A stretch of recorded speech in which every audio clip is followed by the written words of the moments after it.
Kamala Davy Harris was born on October 20, 1964, in Oakland, California. Her parents, Shyamala Gopalan and Donald Harris, were both immigrants who came to the United States in pursuit of higher education and the promise of a better life.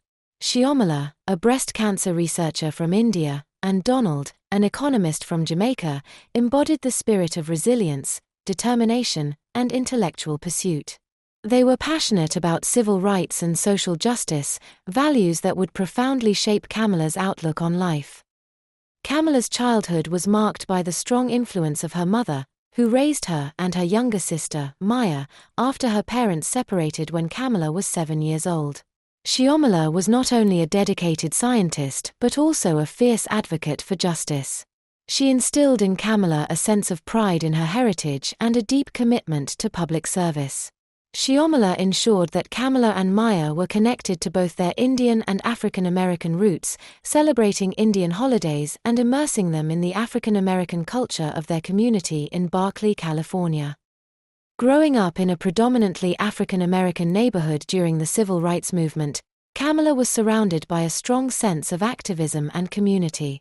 Berkeley in the 1960s and 1970s was a hub of social and political change, and Kamala was exposed to a world where activism and standing up for what was right were a way of life. Her mother's involvement in the civil rights movement, coupled with her father's intellectual rigor, provided Kamala with a unique perspective on the intersection of race, class, and justice in America. Kamala's early education was also shaped by her mother's belief in the importance of education as a tool for empowerment. She attended Thousand Oaks Elementary School, where she was part of the second class to integrate the public schools in Berkeley through a busing program. This experience was formative for Kamala, as it exposed her to the stark realities of racial segregation and inequality in education.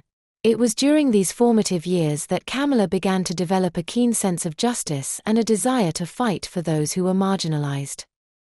Kamala's academic excellence and leadership qualities were evident from a young age. She was an active participant in student government and other extracurricular activities, always eager to take on challenges and make a difference in her community. Kamala's experiences in school, coupled with the values instilled in her by her mother, laid the foundation for her future career in public service. After graduating from high school, Kamala made the decision to attend Howard University, a historically black university in Washington, D.C. Howard was a transformative experience for Kamala, providing her with a strong sense of identity, community, and purpose. At Howard, Kamala majored in political science and economics, disciplines that would later inform her work in law and public policy.